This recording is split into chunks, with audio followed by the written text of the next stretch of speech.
दरम्यान सततच्या महायुती विरोधातील वक्तव्य आता तानाजी सावंत यांना भोवण्याची शक्यता आहे। अजित पवार आणि सुनील तटकरे यांनी मुख्यमंत्री शिंदेंकडे तीव्र शब्दात नाराजी व्यक्त केल्याची माहिती सूत्रांनी दिली।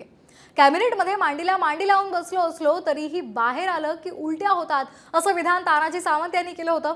आज सुद्धा त्यांनी धाराशिव लोकसभेतील उमेदवारीवरून भाष्य केलेलं आहे आणि या वक्तव्यामुळे महायुतीमध्ये दुरावा निर्माण होणार नाही याची काळजी घ्यावी अशी विनंती तटकरे आणि अजित पवार यांनी केलेली आहे।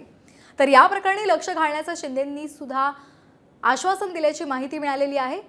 राष्ट्रवादीच्या नेत्यांनी या संदर्भातली माहिती दिली आहे।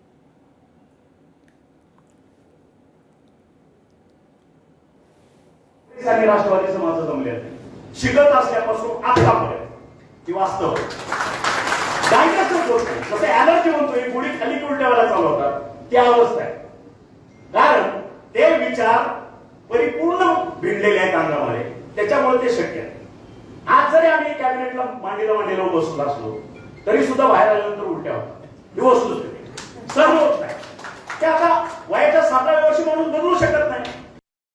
तानाजी सावंतला पाहिलं नाही वर्षभरामध्ये कॅबिनेटमध्ये, तर आता हा जवळ बसल्यानंतर सुद्धा काय त्यांच्या प्रतिक्रिया दिसल्या नाही। परंतु आता काय, आता सगळं आता इलेक्शन समोर आल्यामुळे सगळे आपले आपले भाषा वापरतात। ठीक आहे, त्यांचं ते व्यक्तिगत मत आहे, त्याच्यामध्ये मला काय बोलायचं नाही आहे। जे मागणी करत आहेत ते आता ते त्याच्यामध्ये अधिक न बोलता आता मुख्यमंत्री आहेत त्या पक्षात, त्यांचे ते मंत्री आहेत शिवसेनेचे, आणि त्या दृष्टिकोनातून मुख्यमंत्री त्याच्यावर काय करायचं ते मुख्यमंत्री पाहतील।